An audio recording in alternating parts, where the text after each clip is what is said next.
Good morning. It's October 22nd, and this is your daily brief in science. Here's everything you need to know.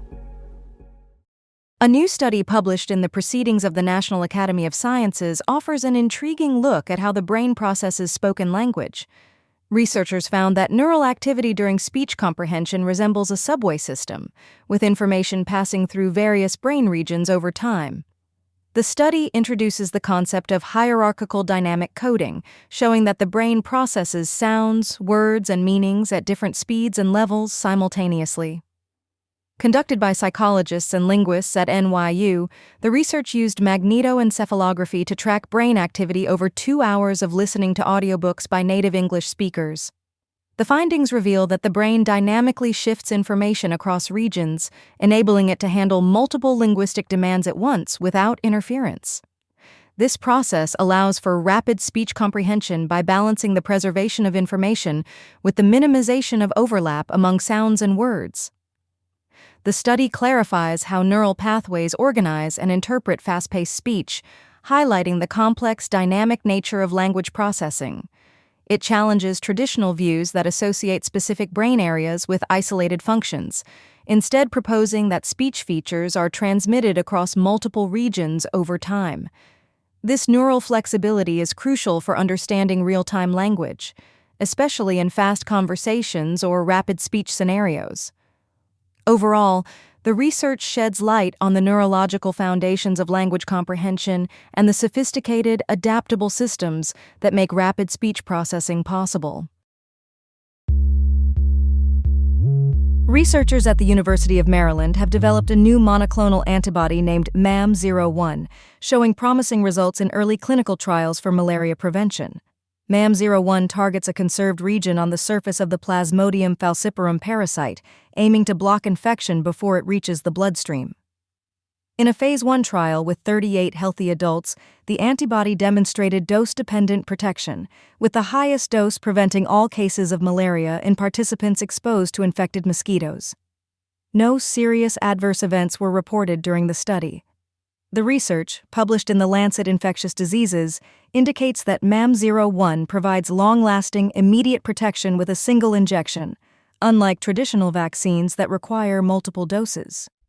The treatment was well tolerated, with no significant adverse effects, supporting its safety for further development. MAM01 could offer months-long protection by targeting a conserved region of the parasite, presenting an alternative to current vaccines and treatments. Efforts are underway to optimize dosing and reduce costs to improve accessibility in malaria-endemic regions. Testing is already ongoing in young children in Uganda. The development was led by researchers at the University of Maryland School of Medicine's Center for Vaccine Development and Global Health, in collaboration with the Gates Medical Research Institute, with funding from the Bill and Melinda Gates Foundation. This breakthrough could significantly impact malaria prevention, especially for vulnerable populations such as children and pregnant women. Malaria causes over 600,000 deaths annually, mainly in sub-Saharan Africa, and current treatments and vaccines have limited efficacy. This new antibody approach represents a notable advancement in the fight against malaria. Researchers at VIB and Ghent University have uncovered a key cellular mechanism involving the protein ATG9A that helps protect skin from harmful inflammation. This discovery centers on a pathological signaling axis involving TNF, type 1 interferons, and ZBP1, where TNF triggers an exaggerated interferon response. This response worsens keratinocyte death and inflammation, but ATG9A acts as a suppressor of this cascade. A TG9A exerts its protective effects through an unconventional form of autophagy that actively suppresses multiple inflammatory pathways. Its role in autophagy and immune regulation extends beyond skin health, with implications for systemic inflammatory diseases such as rheumatoid arthritis and inflammatory bowel disease. The findings suggest that targeting ATG9A or its pathways could lead to new therapeutic strategies for TNF-driven inflammatory conditions. Enhancing ATG9A function or mimicking its autophagic activity might offer a more targeted approach to suppress the TNFR1S-TIN-GZBP1 inflammatory pathway. This could provide an alternative to current broad cytokine inhibition therapies. The pathway involving TNF interferons and ZBP1 explains how excessive immune signaling contributes to diseases like psoriasis. Professor Mathieu J. M. Bertrand highlighted that this research deepens understanding of immune regulation and opens new avenues for therapy development. The study also shows that ATG9A deficiency increases activation of the STING pathway, which detects DNA damage and amplifies inflammation downstream of TNFR1.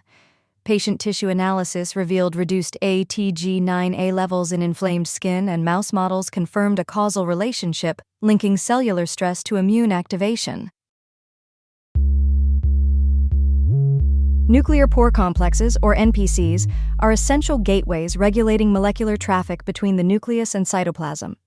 Recent research reveals that these complexes function as dynamic entropic barriers composed of flexible FG repeat protein domains. These domains form a fluctuating meshwork that allows small molecules to pass freely, while excluding larger ones unless escorted by nuclear transport receptors, or NTRs. An international team of scientists has developed the most comprehensive computational model to date explaining how NPCs control this traffic, addressing a long-standing biological question. The model shows that transport efficiency results from transient, multivalent interactions between NTRs and FG repeats, which act like a molecular dance. These interactions enable large cargoes to traverse the NPC despite their size, through a process akin to transient binding and conformational fluctuations. The model also predicts previously unobserved behaviors, demonstrating that these fuzzy, transient interactions significantly enhance transport efficiency and system resilience. Transport receptors act like molecular passports, helping large cargoes overcome the entropic barrier by transiently interacting with FG chains. This research highlights how computational modeling can unify experimental findings and may lead to innovations like artificial nanopores and improved drug delivery systems. Understanding these mechanisms is crucial for insights into diseases such as cancer, Alzheimer's, and ALS, where nucleocytoplasmic transport is disrupted, opening potential avenues for therapeutic strategies. Veterans' mental health after military service is shaped by more than just combat experiences. Recent research from Penn State reveals that factors like childhood trauma, deployment length, and gender differences play a significant role. A study published in the Journal of Clinical Psychology tracked nearly 9,600 post-9/11 veterans over 3 years, examining their deployment histories, adverse childhood experiences, and mental health symptoms. The findings show that while combat exposure increases mental health risks, the impact varies between men and women. Women veterans reported higher rates of childhood trauma but experienced fewer combat exposures. Their mental health symptoms tend to decline initially but then rebound, suggesting the need for gender-specific interventions. In contrast, men often have longer deployments, which correlate with sustained mental health issues, with symptoms remaining elevated over time. The study emphasizes that early screening for adverse childhood experiences, especially when multiple are present, is crucial during the transition to civilian life.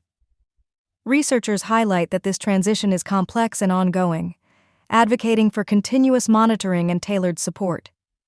They stress that mental health support should extend beyond the initial months post-service, considering the veteran's entire lifespan experience.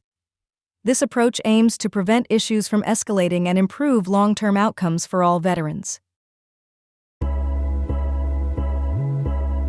This has been your daily brief in science. To read more about these stories, follow the links in the episode bio. You can also subscribe to these updates via email at www.brief.news. For more daily podcasts about the topics you love, visit brief.news/podcasts. Tune in tomorrow. We'll be back with everything you need to know.